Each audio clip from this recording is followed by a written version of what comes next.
तिखी येथे आज दिनांक 22/1/2024 रोजी राम जन्म दिनानिमित्त विविध कार्यक्रमाचे आयोजन करण्यात आले होते। अनुलोम संस्थांकडून मुख्यमंत्री देवेंद्रजी फडणवीस साहेब यांच्याकडून राम राज्य मूर्ती भेट स्वरूपात देण्यात आल्या। तिथी गावातील आनंद रामदेव पाटील, दिनेश दगडू पाटील, दीपक प्रकाश खंडाळे यांना रामाच्या मूर्त्या भेट देण्यात आल्या। तिखी गावातून भव्यदिव्य अशी संपूर्ण गावातून मिरवणूक काढण्यात आली। भजन कीर्तन, महाआरती व महाप्रसादाचा कार्यक्रमही संपन्न झाला। यावेळी सर्व ग्रामस्थ यांनी सहकार्य केले व कार्यक्रम यशस्वी झाला। तिथी गावातील प्रमुख म्हणून आनंद नामदेव पाटील, श्रीराम कीर्तन पाटील, सुरेश पाटील, दिनेश दामू पाटील, रामराव पाटील, अधिकार पाटील, नितीन पाटील, यादव गवळी, नाना गिरधर पाटील, ज्ञानेश्वर पाटील व ग्रामस्थ मोठ्या संख्येने या कार्यक्रमाला उपस्थित होते। तसेच महाप्रसादाचे आयोजन लक्ष्मण बळीराम पाटील व विकास सुरेश पाटील यांनी केले होते।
कुत्र्यांना राम नामाची ताकद काय करणार नाही म्हणू शकत, नको म्हणू द्या, पण एक वाक्य बोलतो, रामचंद्राच्या जयघोष प्रत्येकाच्या अंतःकरणामध्ये निर्माण झाला, हे मोठं आपलं भाग्य आहे। विठाला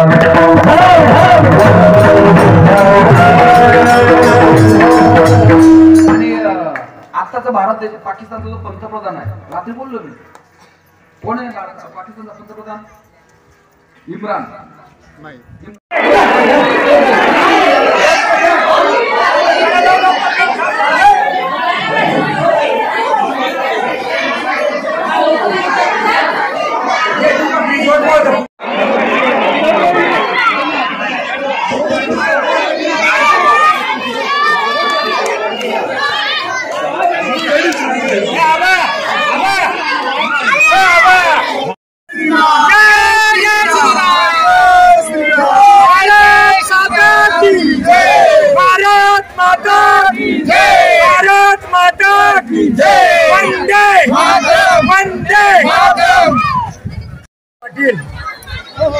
तिखी तालुका जिल्हा धुळे येथील आज भारतात रामराज्य पूर्ण भारतात देशात स्थापन आणि भगवंताची मूर्ती आज अयोध्येमध्ये प्राणप्रतिष्ठाचा कार्यक्रम आहे। त्या निमित्ताने आपल्या या धुळे तालुक्यातील तिखीमधून आमच्या सर्व गावकऱ्यांनी हा भव्य दिव्य जो कार्यक्रम आज घडून आणलेला आहे, या माध्यमातून पूर्ण गावात मिरवणूक केली व भजन कीर्तन आरत्या आणि अभिषेक केलेला आहे। परंतु महाराष्ट्रामधून आपल्याला लोकप्रिय मुख्यमंत्री देवेंद्र फडणवीस साहेब यांच्या माध्यमातून जे 18-19 मध्ये जे काम केलेलं होतं त्या सन्मानित रामाच्या मूर्त्या, तर या आम्हाला आज भेट म्हणून त्यांनी संबोधित केलेलं आहे। तरी यापुढील हा 22 जानेवारी रामनवमीचा आणि हा रामनवमी उत्सव दरवर्षी साजरा होईल। आमच्या सर्व बाल गोपाल ग्रामस्थांनी, सर्व आबाल बुद्धांनी फार फार मनापासून या कार्यक्रमास खूप खूप सहकार्य केलं, त्याबद्दल मी त्यांचे मोठ्या उत्सवात कार्यक्रम साजरा केला त्याबद्दल मी आमच्या पूर्ण गावातर्फे सर्वांना मी जाहीर आभार मानतो। एवढंच बोलून माझे 2 शब्द मी जागेवर थांबवतो।